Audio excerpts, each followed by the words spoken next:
All right, ladies and gentlemen, let's do the impossible. Let's fix politics. Now, a lot of you are going to jump on the first obvious one, which is the Electoral College needs to be abolished. Which is true, I agree with that. It's an old, archaic system that was designed to keep people from voting. And I'm looking at you Trump supporters because you white males were the only ones at the time allowed to vote, and you're the one pretty much they wanted to stop from voting. And this is true, we need to get rid of the Electoral College. It should be one vote, popular vote wins, and everybody's going to say the same thing. Well, if that's the case, California and New York will be deciding every election. So instead of that, we want Florida and Texas deciding every election. I don't understand that argument whatsoever. If we did get rid of the Electoral College, like we should, New York and California would not be deciding elections. Politicians would have to make their messages reach across the board. It would have to stretch across America, not just a few states. You couldn't just target a certain group of people in your elections. That's simple. Now, that's the obvious answer. The second thing you need to do is not so obvious, but hear me out. If you really want to fix politics, you have to fix real estate. You're going to look at me right now and say, well, what the hell does real estate have to do with politics? And it's actually quite simple. Real estate is segregated, gentrified, and gerrymandered. You're going to look at me and go, segregated? What America do you live in? Segregation never ended. It only turned into you can't afford to live here, which is where gentrification comes in. Gentrification makes segregation still possible here in America. For those of you who don't know, gentrification is the practice of buying up property that's not really worth anything, has no real value to it, developing on these properties, building it up, adding value to it, moving upper income people in and moving the poor people out. Now you're still confused as to what that actually has to do with politics. Well, gentrification allows politicians to gerrymander districts a lot easier. For those of you who don't know what gerrymandering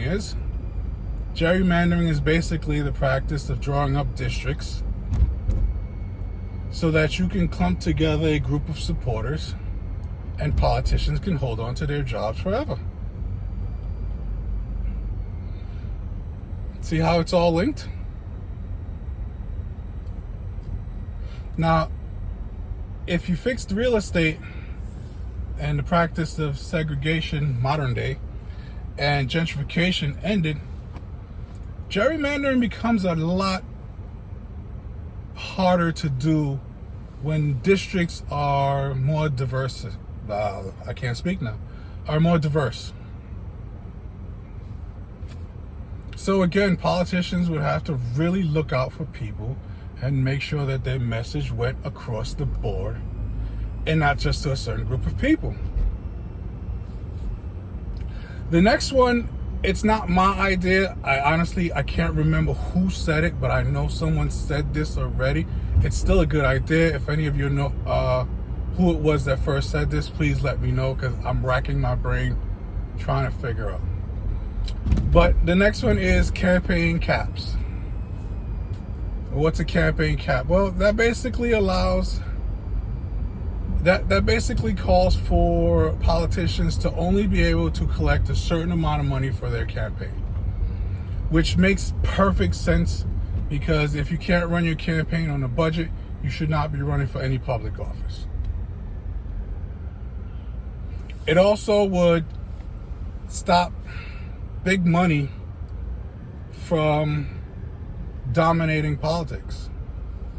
You couldn't just have a bunch of big money donors donating to one politician. Of course, the higher the office, I understand, the more money you need, so we'd raise your cap. but there'd still be a cap. Now, the next one is a little mean and cruel, but I'm sorry, it's called for nowadays. No politician, and I mean none, not even the president, should be allowed to have anything that the citizens don't.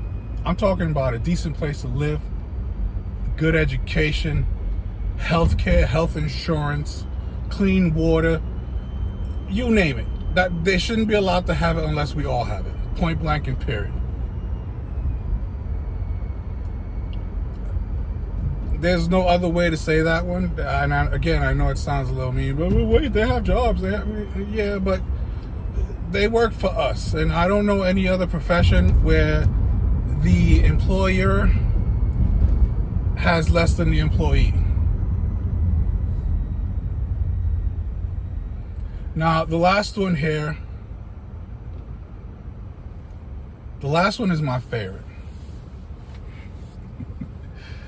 The last one is my favorite. I honestly love this one.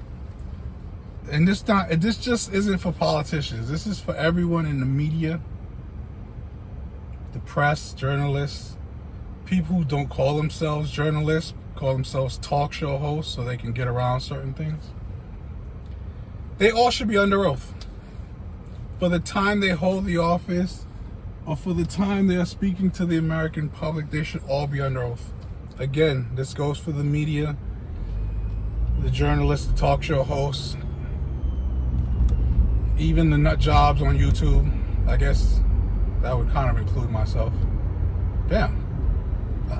I'd take it though.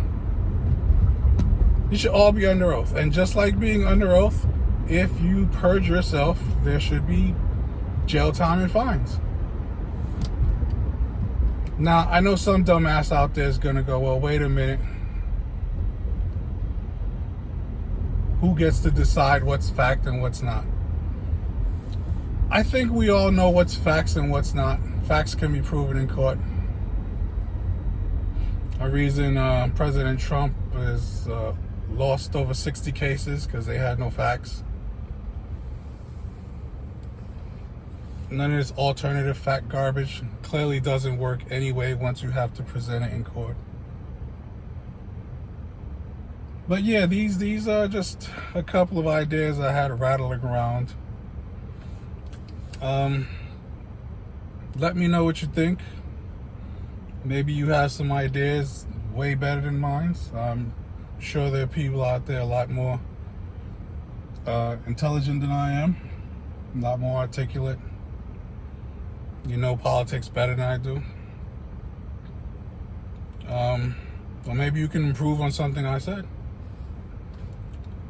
But yeah, that's pretty much what I had in mind. Let's fix politics, because this nonsense really needs to end. Like, this can't go on like this. So let me know what you think.